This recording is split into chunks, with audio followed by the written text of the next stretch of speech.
Leo. Hello my dear.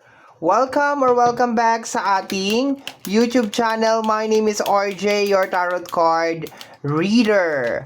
May 15, 2026. Tingnan natin kung anong meron. Ngayong May 15, 2026, meron ka ng 8 of Swords, my dear.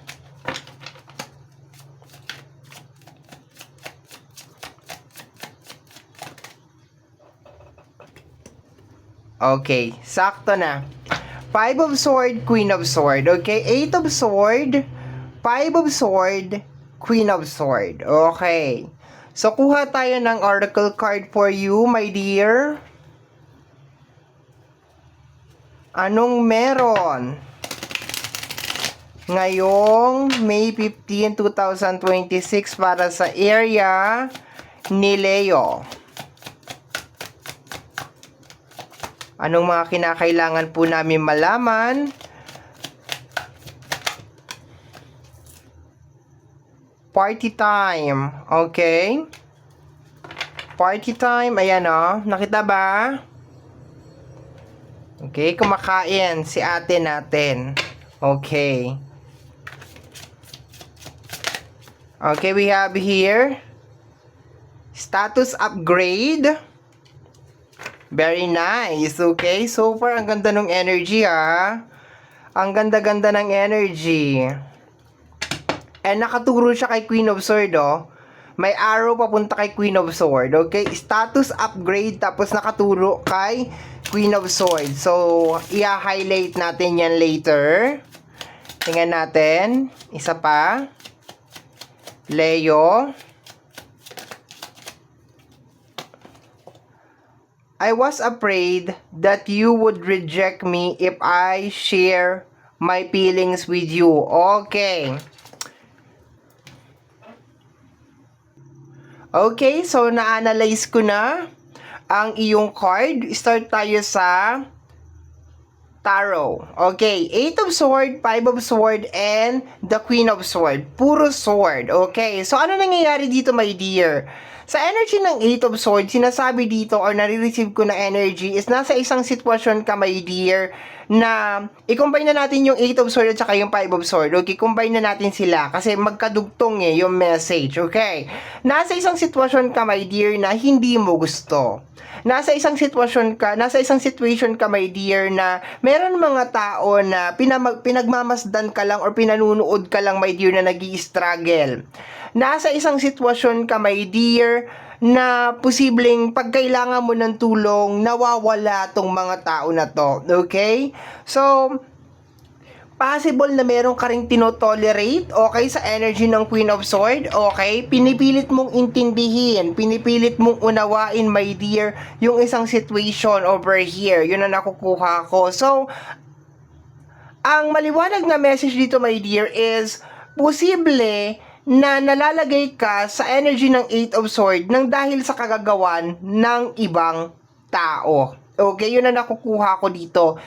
Okay ka, you are good. Kasi bakit? Meron ka ditong party time, meron ka ditong status upgrade. Ibig sabihin, okay ka, you are good. No, hindi naman ibig sabihin na wala kang problema or wala nangyayari sa'yo na hindi maganda. Pero, okay ka, you are good. Ibig sabihin, if you have any problem na nalalagpasan mo, na-overcome mo, kahit mag-isa ka lang. Ang nakukuha ko dito, my dear, is itong oracle, dito tayo sa oracle card na to. Sabi mo dito, I was afraid you would reject me if I share you, if reject me if I share my feelings with you. Okay. So, ang nakukuha ko dyan, kung iaangat ko yung message niya papunta dun sa tarot, ang nakukuha ko, my dear, is for the longest period of time, hindi ka nagsasalita. Hindi ka nagsasabi. And for some of you, my dear, is naapektuhan yung career, naapektuhan yung success, naapektuhan yung iyong pag-upgrade, okay? So, nabanggit ko kanina na itong status upgrade is nakaturo kay Queen of Sword. Ano ba si Queen of Sword? 'Di ba sabi ko, si Queen of Sword is more on parang hinahayaan mo yung ginagawa ng mga tao or ng mga energy, tinotolerate mo kahit na naaapektuhan ka na. Pero alam mo, I love the energy ng card natin ngayon kasi sinasabi dito, my dear, na you are finally stepping out doon hindi ko masabi na comfort zone eh. Hindi naman siya comfort zone eh. You're finally like standing up. Yun ang tamang term. Tumatayo ka na, my dear, sa katotohanan na parang hindi mo pwedeng itolerate yung mga ganitong energy. Okay, hindi mo pwedeng itolerate yung mga ganitong energy. Na pag meron mga tao na parang lalapit lang sa'yo pag meron silang kailangan, naalala ka lang pag meron silang kailangan, pag meron silang problema. Tapos pag ikaw naman nandun ka sa moment na parang meron ka pinagdadaanan na problema, kinakaya mo naman. Okay, yun ang nakukuha ko dito.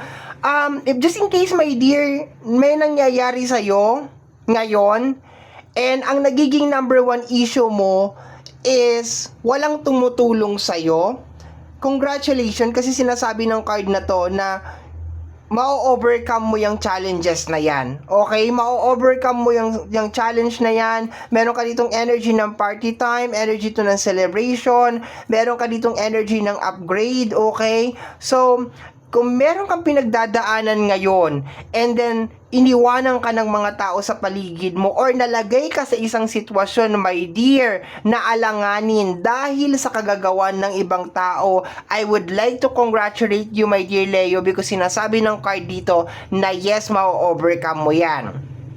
Isa pa sa dapat mong ipag-celebrate is yung natututo ka ng mag-open up. No, yung finally parang sinasabi mo na oy, ikaw hindi na pwede yung ganyan na ginagawa mo, hindi ko na lagi i-cover up yung mga mistakes mo or aayusin tong mga gusot mo. You are finally speaking up, my dear Leo. Yun na nakukuha ko dito. Kasi sabi mo dito, I was afraid. Okay? So ikaw na ngayon ginagawa ng hindi maganda, my dear. Ikaw na ngayon nalalagay sa 8 of Swords. Ikaw pa yung natatakot na mag-open up and mag-share ng nararamdaman mo. Ang 5 of Swords is madalas nauuwi yan sa away or nauuwi sa away or abandonment. Okay?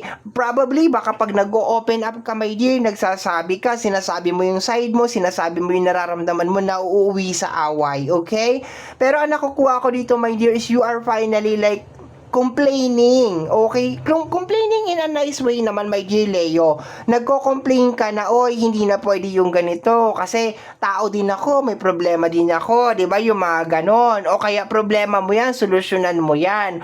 Or you are finally like cutting, meron ka ditong energy ng Queen of Swords, nakita mo yan, may hawak siya na sword, okay? You are finally cutting yung mga unhealthy, okay, unhealthy na ginagawa sa iyo ng mga tao na posibleng hindi ko naman nakikita magiging na nagiging blockage, posible na nagiging stopover lang, okay, nagiging dahilan kung bakit nagiging matagal bago mo ma-reach kung ano man tong mga dapat mong ma-reach. Siguro by this time dapat may bahay ka na, by this time dapat okay ka na, by this time dapat stable ka na, by this time dapat may ipon ka na, pero dahil iniintindi itong mga tao sa paligid mo, my dear, nag-a-adjust ka na nag-a-adjust sa kanila.